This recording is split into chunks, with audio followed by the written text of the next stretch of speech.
I just want to know, I'm not sure if I should start here. Let's start on a positive note, because I do have a lot of things that I need to tick off here.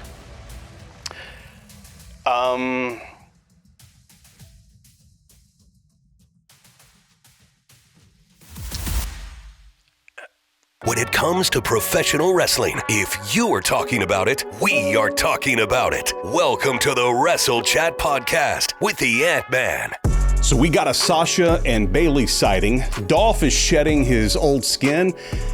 And believe me, lots of Joe versus Hook talk.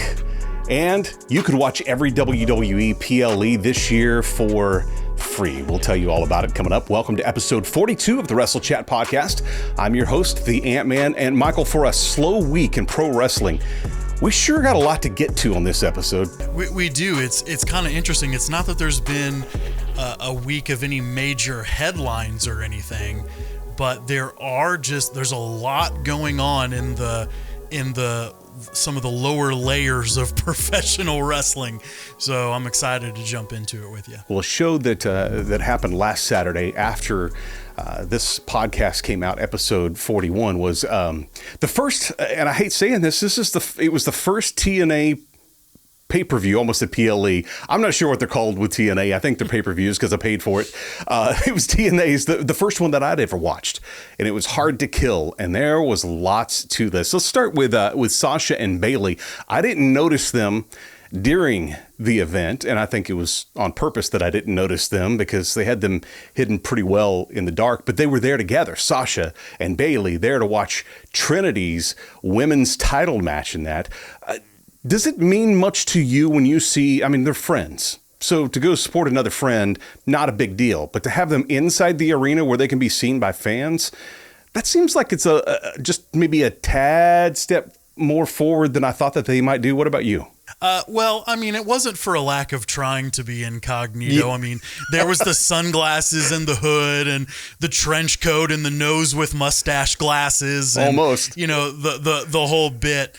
And so they were trying within reasonable confines to be incognito. But I mean, in today's world, you know, when you have pay-per-views, you know, with a cheeky title like Forbidden Door, and you know, in the land of kayfabe being dead, you know, as some would say, I don't think it's really that big of a deal. I think if anything, it gives us hope that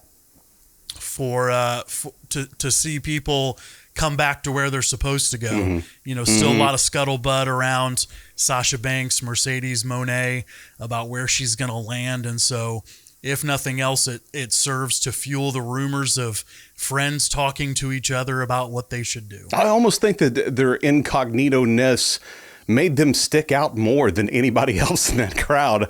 If it'd simply been a cap sitting in a suite, I mean, I think I might have, if I was sitting in a suite next to him, I might have looked over and went, hang on. They look familiar, but when they're decked out in everything that they were decked out in, that really made them... Well, not only that, but they're like on this upper level, like the two guys from the Muppets just hanging out in the balcony. It's like, okay, well... Yes, that is what it looked like. It was cool to see them together. I did see something else, and I don't know if it was even related to them being at the show together, but the Bayley said, they are inevitably destined... I'm butchering the actual quote, but they're inevitably destined for at least one more match.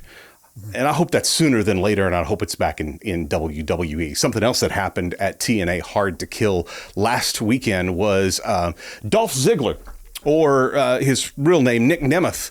He signed with TNA and surprised everybody at the end of the show by coming out to, after Moose won the title, we saw that they ended up taping a couple more shows over the next couple of days there in Vegas at the Palms, and he was on those shows. It looks like that Nic Nemeth is now a part of TNA, and man, I'll tell you, what is he? The wanted man, Nic Nemeth, is... That's the same. I get the same feeling I had when Matt Cardona left and really started popping on the indie scene. I get that same feeling. I know those guys are buddies. How's it feel for you to have the former Dolph Ziggler in TNA now? I'll tell you what. I was always a Dolph Ziggler fan. And I felt like with some of his Money in the Bank stuff, his world title run, never had it super long time, but this guy always looked good, always wrestled good, and I never understood why he didn't get more time in the main event. I never understood it, and especially as he developed as a character and as a person, where we kind of had this, you know, if you go back to his last world title run, it was this very over-the-top Dolph Ziggler, this very 80s turned up to 11. Sure. But over time, he settled into that kind of older, more mature type character that didn't have to be dialed up to 11. And I think one of the greatest boats that WWE missed was not giving him another shot at the world title or another title run in the WWE, because to all of that point, he showed up in TNA and just looks like $1 million and looks like he belongs with the main event players. And so while I'm bummed that I wish it could have happened in the WWE, I'm thankful that another company sees his value and is willing to put him right in the thick of everything. And hopefully we see some good stuff out of him here in the next this next stint that he has with TNA. I wonder what it is about some of these guys that seemed destined to move on to then come back. I mean, at some point, Matt Cardona, he says he doesn't want to end his career at a bingo hall. He wants to end it, at a big one, at a big arena, at WWE or a stadium. And he looks to be destined to do that, man. The dude's making more money now than he did when he was in WWE, working a lot harder, but also being rewarded for working a lot harder as well. We saw Doesn't guys he like have like the nickname like Deathmatch King or something he's like that? He's the indie god, and so like Indiana Jones, he's the indie god, and he says it's not a knockoff, it is a parody, so he can't get sued. So that's what he's hoping for, at least from Disney. But he's moved on. He's doing really well. We saw something like that happen with Drew McIntyre. He leaves, gets this whole new persona, and is a killer, and comes back and does decently well. Kind of right now feels like he's floating and trying to find his way again. I don't know. I'm like you. I don't know what happened with Dolph Ziggler, because the guy was money every time he walked out, every time he picked up a mic.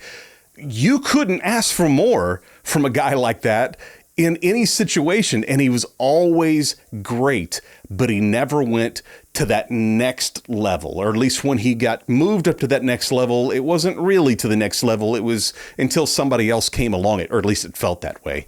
Having this freedom over in TNA and maybe doing some indie shows as well. I know he did a little bit in New Japan, or at least right after the non-compete with WWE ended, he popped up there, and I just hope for the best for Nic Nemeth, and I'm already excited because of what he's doing in TNA. So I'm anxious to see what else comes of that. The stare down with Moose at the end of Hard to Kill hopefully is foreshadowing, and we see that gold around Nic Nemeth's waist sooner than later in TNA. So excited about that. Let's talk about Seth Rollins' successful title defense against Jinder Mahal, somebody we talked at length about last week here on the show.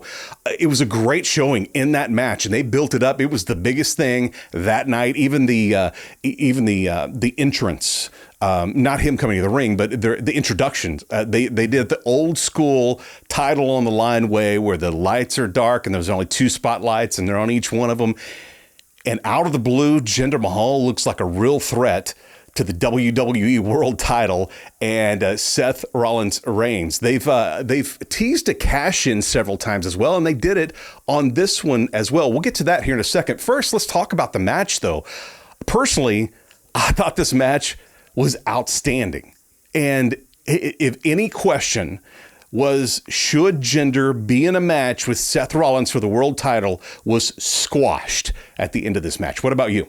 It is undeniable. As you said, I mean, for me, I'm just going to regurgitate things that I've said in recent weeks, but Jinder Mahal is a main event player, top to bottom. Mm-hmm. If you don't agree with that, then I'll be pointed to say that you are a casual fan that doesn't care about wrestling, because there is no way that someone who has a passion for wrestling, that loves not only the athletic portion of it, but the storytelling portion of it, the entertainment value, the spectacle, the grandiose characters, you cannot look at Jinder Mahal and go, he's okay. It's not a thing. Yeah. And the way he carried himself, the way he performed in that match, his mic work over the last, couple weeks, it's just bar none. And it goes to show that he needs more time in this area. Yeah. Is he going to get it in the short term? I don't know. I don't know where he's at in his career. He's doing this manager thing now for Indus Sher. And so I don't know if he's winding down, but whatever it is, he did just an absolute fantastic job. I did not really think that the title was going to change hands. I had hoped it would, but in my heart, I knew that they want, Seth to probably carry it through at least Mania. And so I had the feeling that it probably wasn't going to happen, but I hoped, because man, that guy looks good with the strap around his waist. So, I'm disappointed in the end, but I'm thankful I got it. So better to have loved than lost than to have never loved at all. I'm a little less apprehensive these days about if they decide to go another direction than what we think in WWE.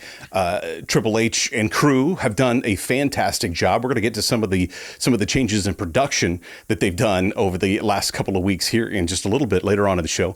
But them, if they had made a decision to go with Jinder on a Raw that everybody thought was just a one-off, I would have. Today, I'm a lot more likely to trust in where it would have gone than, say, 6 months ago, a year ago, 2 years ago. Because if it just happened out of the blue, I'd been like, oh, great. Here we go for just not because of Jinder, but just because of a lack of build. They did a great job of building in literally over 2 weeks. From The Rock to the time he stepped in the ring, it was 2 weeks. And they did a fantastic job. Now, one of the things I mentioned was that they teased a cash-in on this title bout as well. They've done that over the last several of Seth Rollins' matches, a tease of a cash-in. At some point, you would think they're going to pull a trigger on this, right? I mean, they're running out of time. Per the rules, the Money in the Bank contract is only good for 1 year. Yeah. And I believe that pay-per-view usually happens in June. So maybe we're halfway there, I guess. I don't know how. It feels like he's had that briefcase a lot longer than that. Yeah. I guess the math is mathin'. I didn't think it did, but here's my rub. I'm going to get on my soapbox for a minute.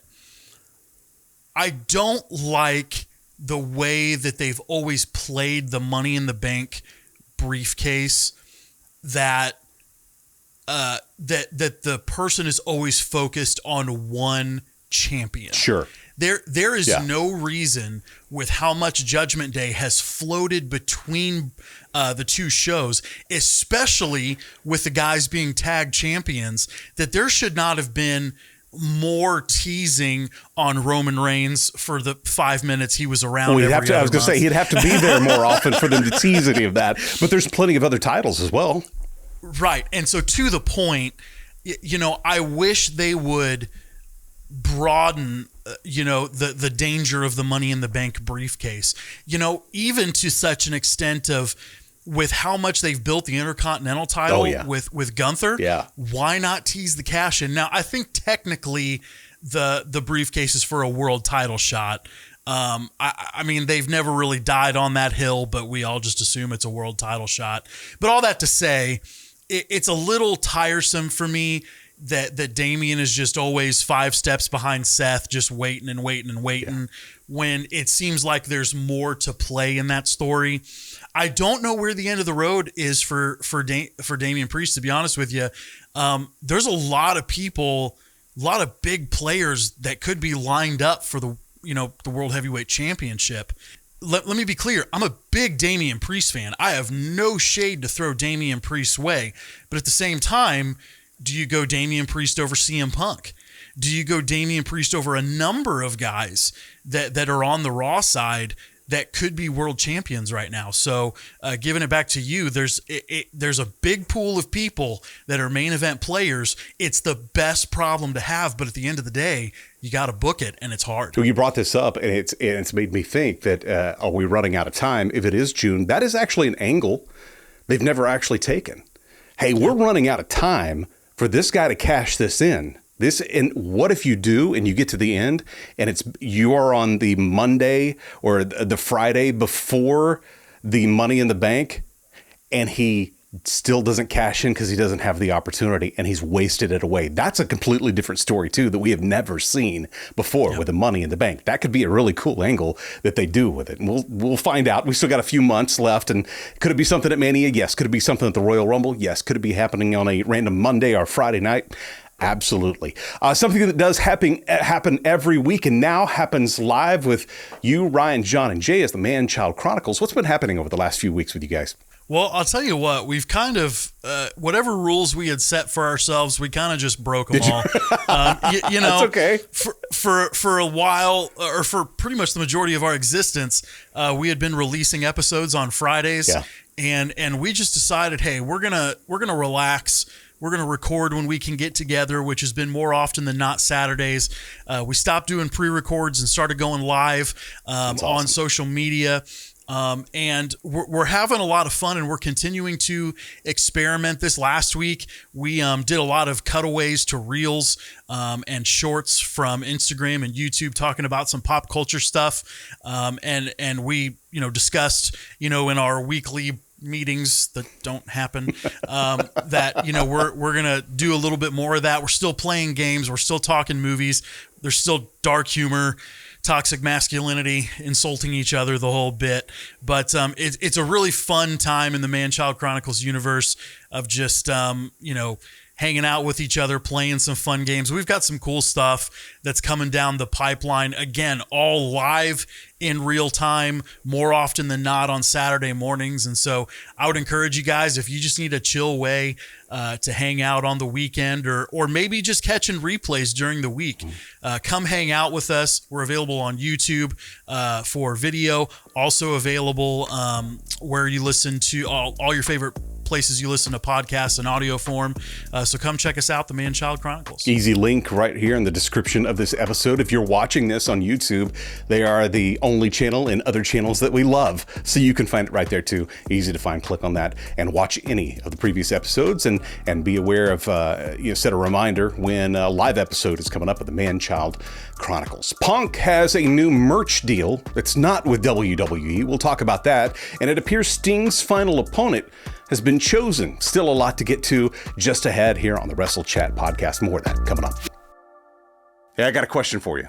Is one of your New Year resolutions to travel more in 2024? I want to see if we can't help you out with that. That's by hooking you up with my exclusive offer from the Chase Southwest Visa. Sign up over at WrestleChatPodcast.com/sponsors, and you can earn 50,000 points. That's enough in most instances for 2 round-trip tickets. That could cover your airfare to the Royal Rumble or maybe WrestleMania 40 or many other premium live events all over the U.S. Or maybe you even have a dream of going to Hawaii. It could cover that too. Plus, you earn more points with every dollar you spend on your Chase Southwest Visa.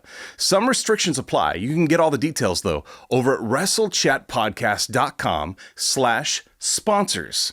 Earn 50,000 points today and check travel off your bucket list in 2024. That's WrestleChatPodcast.com/sponsors.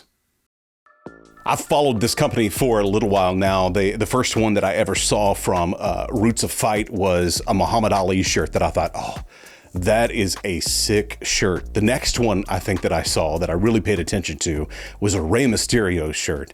Now CM Punk is a part of that lineup at Roots of Fight. If you've never checked out their stuff, now they're not paying for anything, not like that they would here on this podcast. It's just it's a merchandise company I like. I ordered one of the CM Punk shirts, one of the black ones. You should check them out at Roots of Fight. I think it's really cool that they picked up CM Punk to run a line with here, because every one of the stars on Roots of Fight they're all legends. Have you seen any of their stuff? I have, and such cool stuff. And I think the thing that I thought was that there's a lot of people that would not put CM Punk in like the iconic category. And everything that guy touches is successful. Now, despite my love for him, he's also his own worst enemy. and he said as much in his promo with Seth, I believe. But how unprecedented for him to have this separate line with some, I say random, but I don't mean it as like small time, but just this other, company that's outside of WWE, because we all know how serious WWE takes their merch sales. And so the fact that either was allowed to happen or at least made it into grandfathered into a contract. I think it started a long time ago is what I would imagine. Pretty substantial. That is. But overall it speaks to his level as not a WWE superstar, but a professional wrestling and entertainment superstar. So good for him. I know that I'm going to be grabbing up some of that. I love the way that the way the line was designed. So kudos to him, man. CM Punk is their featured artist right now. I'm pulling up their website. Here, you guys can take a look at it as well. CM Punk is right there at the top on the front page. They just also, I noticed in the last couple of days, released some new Rowdy Roddy Piper merchandise. It says Legend Killer. When I saw Legend Killer, I thought they're doing Randy Orton as well. No, Rowdy Roddy Piper. They also have Bret the Hitman Hart, some new Muhammad Ali stuff. Rey Mysterio. Man, lots of guys. Gracie's. They have Macho Man. Great Macho Man merch. If you're a big Macho Man guy, again, I know we're doting on Roots of Fight. Hopefully they see this. If you feel like sending us some stuff, great. If you want to do a Wrestle Chat podcast shirt, great. Nobody's going to fight you on that. Extra large. Make it two. But if you should check them out because the CM Punk line, all of it is really good. CM Punk being the latest, some really good stuff. And we'll also, I'll link it somewhere. But the description of this episode, how about that? You can find Roots of Fight, CM Punk's merch in there right now. Sting is going to have his final match coming up, his final match ever, and it's in AEW. Are you good with Sting's last match being a tag match, Michael? I'm going to take no for 300. Mm-hmm. I'm right there with you. Not what I thought. Not a fan. Here's the thing.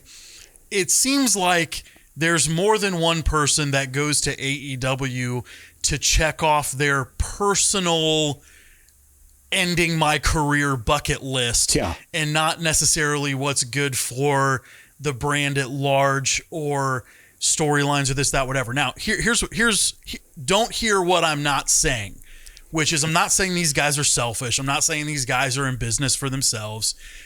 With Sting, he's accomplished, almost everything there is to accomplish. He's been in every major wrestling brand, numerous accolades. Does the guy deserve to go out how he wants to go out? Yes, he does. Me as a fan, do I want to, see him, face some, what some might consider, not me, of course, but some might consider, the stuck up EVPs of AEW.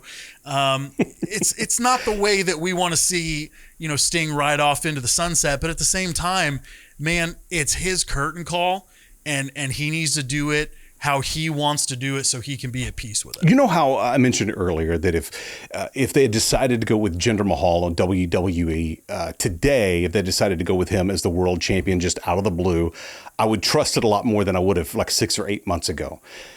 With it being a tag match and a tag match against the Young Bucks, in the state of where things are and the things that they have proven over the last few months in AEW, it makes me question everything.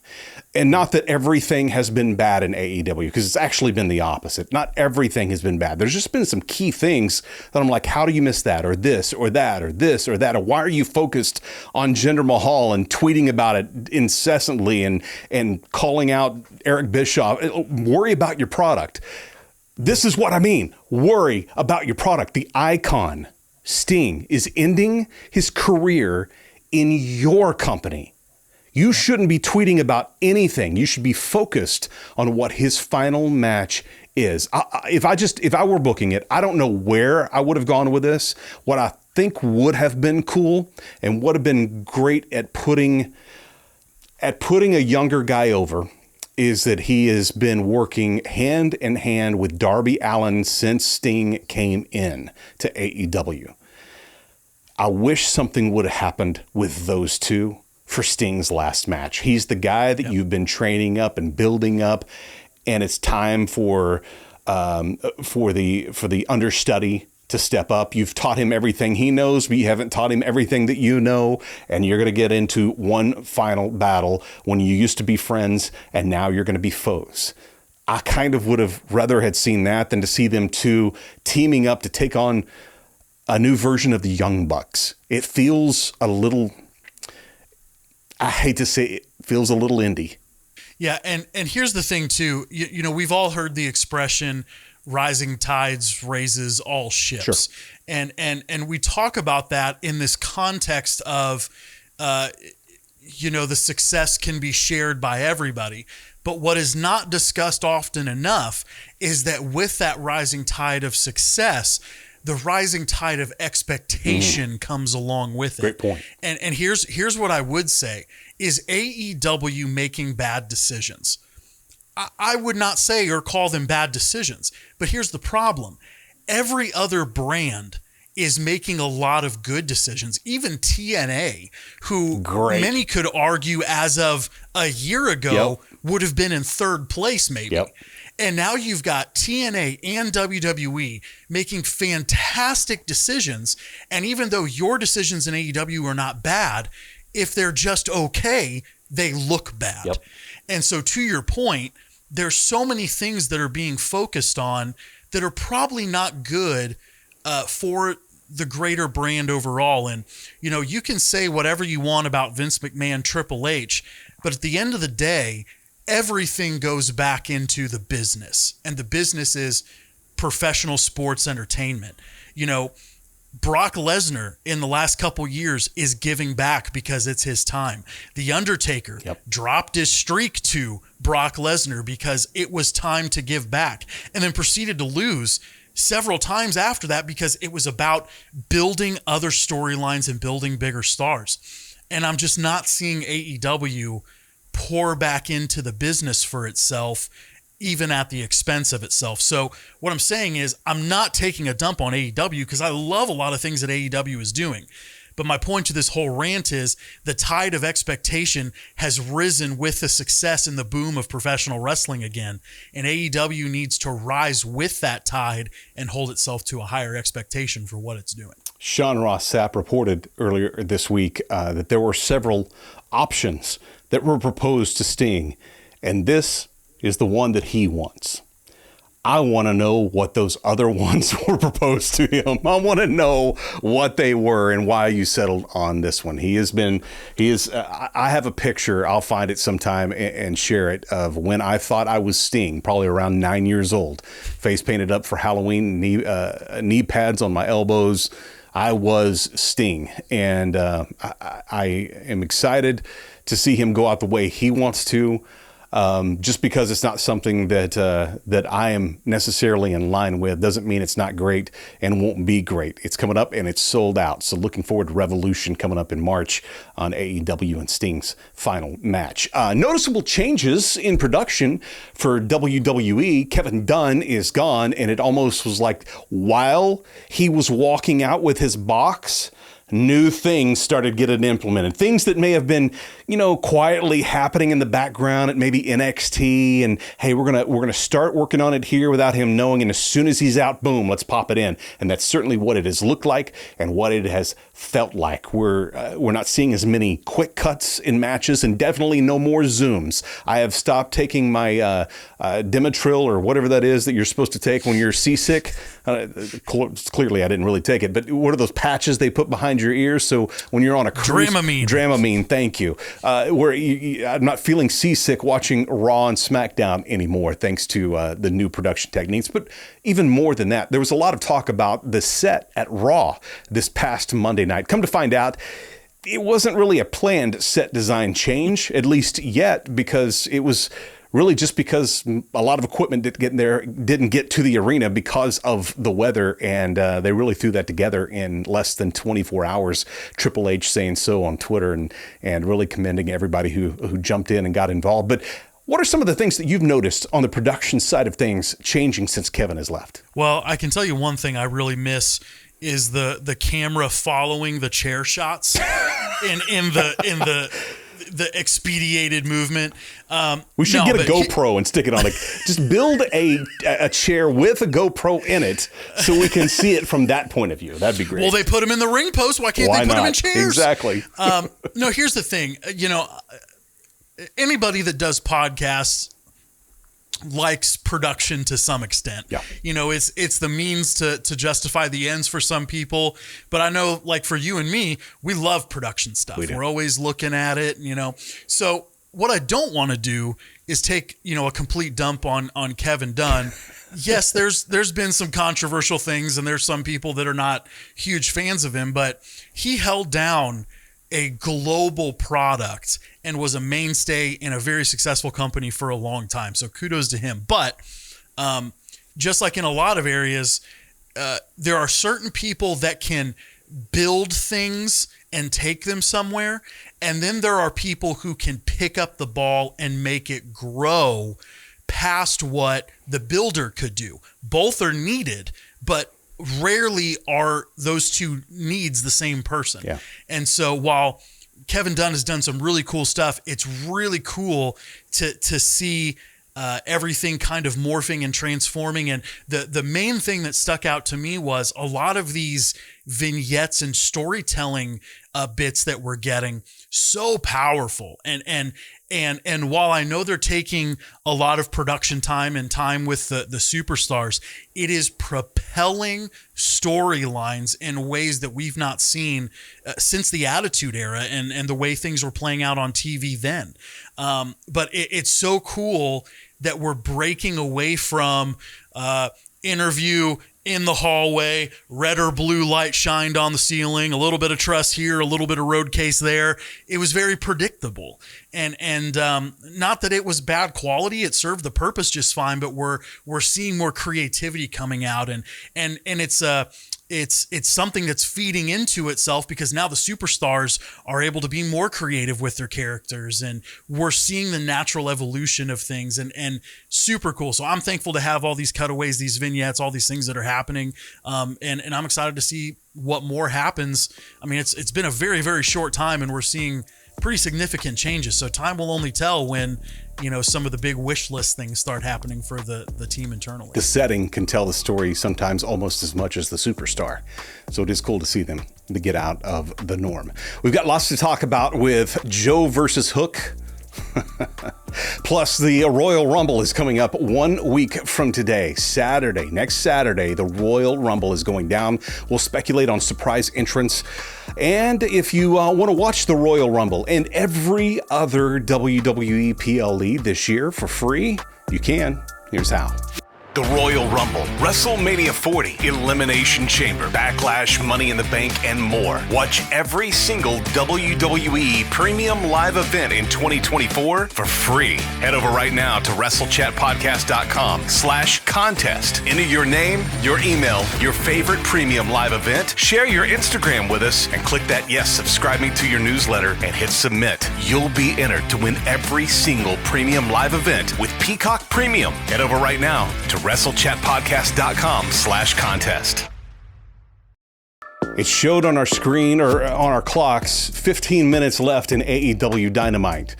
Justin Roberts said there was a 60-minute time limit. I wonder which one was going to happen. Samoa Joe versus Hook on AEW Dynamite for the AEW World title. Joe's first defense after beating MJF. I just want to know, I'm not sure if I should start here.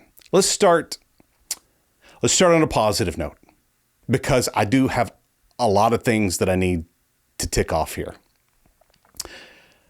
It was a good match. It if you just, I can't even say that. A 140-pound guy kicked out of your champ's finisher on the count of one. I don't know how you justify that. Can you? I could try. I'm not going to say I'm going to land the plane on that one. I see what they were trying to do. Well, explain to me. They were trying to get the young guy over. Mm-hmm. I don't know who was the producer for the match or the agent or whatever. Very confusing. Very. It didn't serve Joe and it didn't serve Hook. It ends up not serving either one of them. Yes. I'm really at a loss for words because it was so unusual the way not only the onset of the match of all the people that you could put there, you chose Hook. Yes. No shade to Hook. Cool guy, great character, good in the ring. And then you get to the match and take it. I don't know what to say. Well, and I thought that I would have plenty to say, but I feel like that all I'm doing is dumping on AEW and dumping on these guys. Let me say this first. I think Joe is going to be a fantastic champion. Listen, this guy held basically the tent poles of TNA for a long time. He, AJ Styles, Sting. I know I'm leaving people out, and I would if I just continued on. There would be plenty of people I'll leave out, but he was one of the main guys that got TNA over at a much needed time. He stuck with them through the ups and downs. He was there when it became Impact. He left and went to NXT. The guy who was headlining TNA matches at TNA pay-per-views went down to the bottom of WWE and worked his way through like all the other guys who were picked up out of a modeling magazine. He went there with them and he worked his way up to the main roster. I don't know what Vince did not see, if that's true, that Vince didn't see in Samoa Joe. He was one guy that I looked at in TNA when I wasn't watching TNA and went, whoa, that guy's good. Why is he not in WWE? And then he gets to WWE and he does a few things. And I remember a match getting stopped because he started bleeding. And that was the first time I was going, what in the world is happening? Where are we right now? And that was in NXT. He ends up on the main roster and then relegated to not that it's bad, but he's in the announcer's chair in Saudi Arabia. Why is this guy not in the ring? So he leaves and goes to AEW. And in essence, he starts at the bottom again and he works his way back up and he fights and he fights and he fights. I don't know that you mentioned this last week, not really shown in the best of light as he worked his way up to MJF. But man, I'll tell you, in that run with the Devil and MJF, a lot of the credit goes to Samoa Joe and all of that. And Joe taking home the title was great. So who do you pair him up with in his very first bout? You pair him up with Hook. Okay, cool. That's fine. Give him an easy one. But you put a guy in there that won literally 4 years ago, Hook was playing lacrosse. Hook had no ambition of being a pro wrestler. Yes, he is Taz's son, but he was going the direction of playing lacrosse. And because of COVID, he ended up, he couldn't play, so he started training. And he found that, I'm really good at this too, because he is. Hook is a really great pro wrestler. There was a time that you just showed a picture on a screen of Hook and everybody went berserk in the arena, and you could feel it through the television. Hook was somebody, is going to be somebody. He does not need to kick out of the finisher of the world champ, period, especially on one. So when he does it to Sting and Sting gets pinned, is he less than Hook? When Samoa Joe does this to Chris Jericho and Chris Jericho kicks out at 2 3/4, this just doesn't. I mean, I heard Bully Ray this week on Busted Open talking about no one kicked out of the 3D for 20 plus years. No, it was the most protected finisher in all of pro wrestling. That's the way it should be. That should have never happened. And if Joe approved that, shame on you, Joe. You're the champ. Step up and say something. Tap out of everything. Tap out. You can kick out of everything else, but the finisher's the finisher.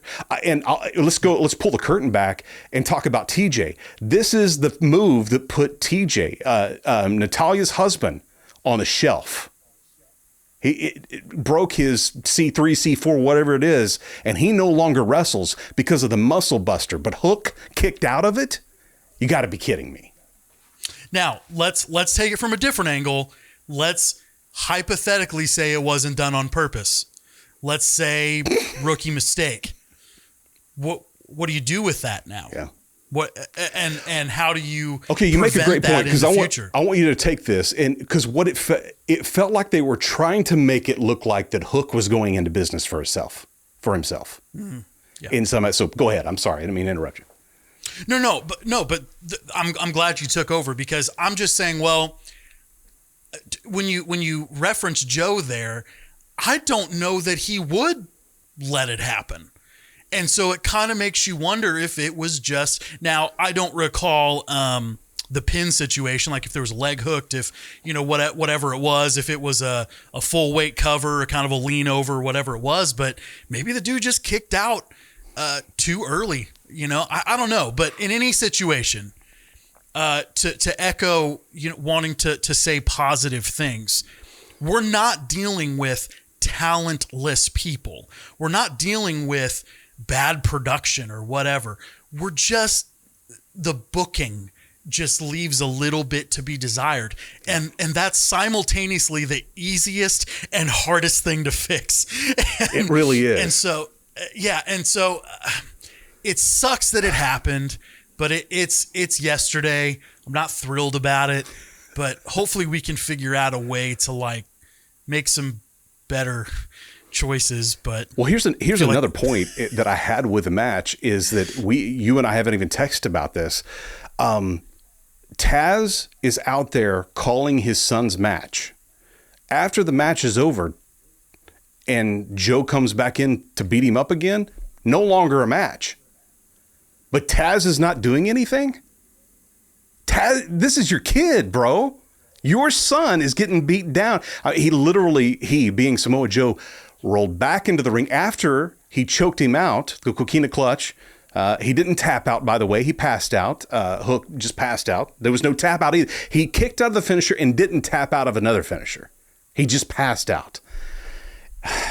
A lot of times it feels like that maybe they being AEW or Tony, they're trying to appease the crowd that they're in front of, and not the crowd that is 1,000 times bigger watching on television. 800,000 people are watching on TV. There's roughly 5,000 to 6,000 inside the arena.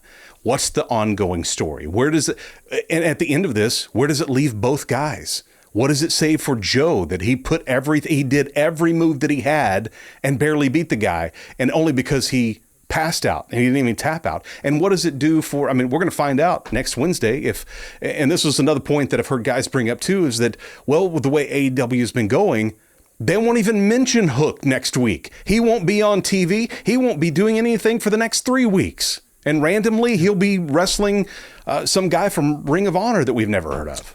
I get exhausted with the AEW WCW comparison. Yeah. I think it's old. I think it's tired. Yeah. But man, if we don't look at history, we are doomed to repeat it. And that match, even though I don't think it's the case, that match reeked of I have creative control. because we have not seen anything like this. How bizarre it was since WCW. Newsflash, WCW isn't around anymore. Yeah. And if you compile the things that we've talked about AEW, the good and the bad, we know that AEW lost $35 million in 2023. Their booking is reminiscent of a failed company. They're buying up all these smaller companies and trying to turn it into something, and it's not working.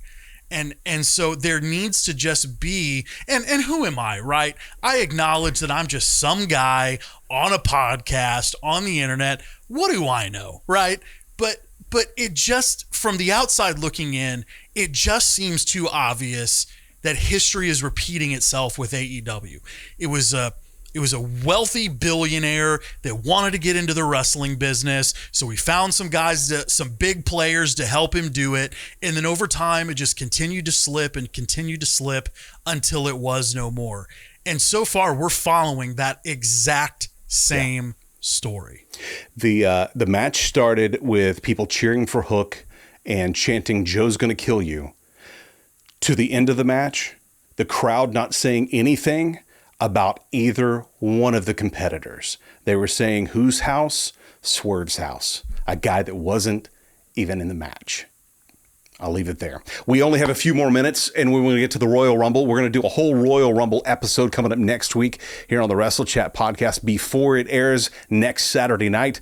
First, want to jump in because, you know, the big thing is that every year we get surprises, and that seems to be the sticky point, the sticky part of the Royal Rumble. Great matches, but man, we're going to see some surprise entrants in both the women's and the men's. Who are they going to be this year? So I thought we might just go do a little back and forth and see which ones you have on your list that I might have, ones I might have that you might have. I'll start off and I'll say The Rock shows up.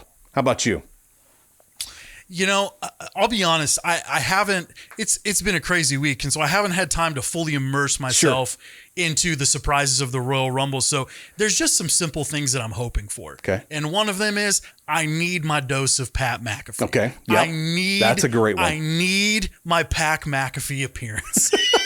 I say Rock, you say Pat McAfee. How about Trinity or Naomi? Should be Naomi if she comes back to WWE. She did lose the title, the women's title, the Knockouts title, I should say, at TNA Hard to Kill last weekend. Does that mean she shows up at WWE's Royal Rumble next weekend? That could be pretty cool. Mm-hmm. You know, to that same point, it makes you wonder if, when, how, maybe, could be, you know, Sasha Banks making her triumphant return. Will it be at the Rumble? I don't know. That could be cool. But it could be cool. It'd be cool. I saw a graphic on this, and it's not somebody I would have just thought of if I would have just said, oh, yeah, that person is due to jump into the Royal Rumble. But it made me think, I wonder if it could happen. Uncle Howdy.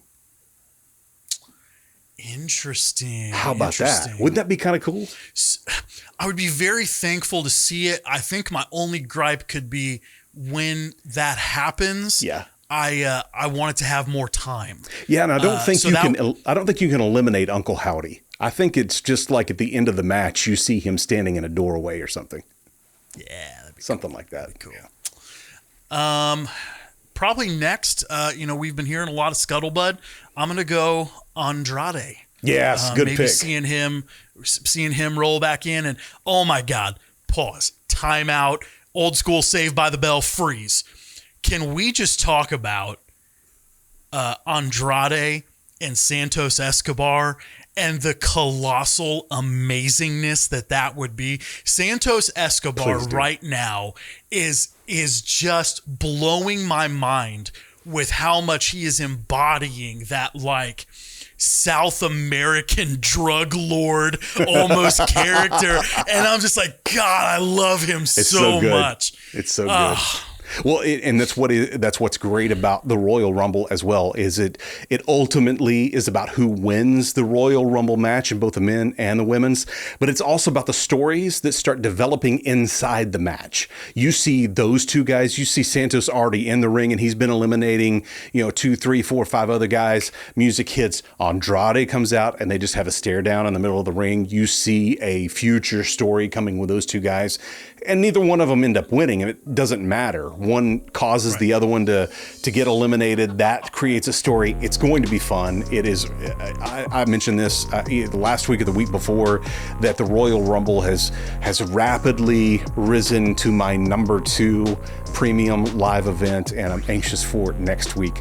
It's going to be a lot of fun. You can watch that one, and you can watch all the rest of the WWE premium live events for free on us with a free subscription for the entire year to Peacock. If you'll go over to WrestleChatPodcast.com/contest, you can sign up right now, and we'll be giving this away next week here on the show. So before the Royal Rumble plays, if you're the winner, you will have your subscription to be able to watch that one and all the other ones as well. Michael, I think that does it for us this week. I think we're out of time. I think so. Great week in wrestling, and man, Royal Rumble's around the corner, and I don't, other than my wedding night, like the Royal Rumble is like the most amazing moment in my life. So I'm excited for the Rumble to be here, and just stoked for everything that brings with the season and WrestleMania after that. Same.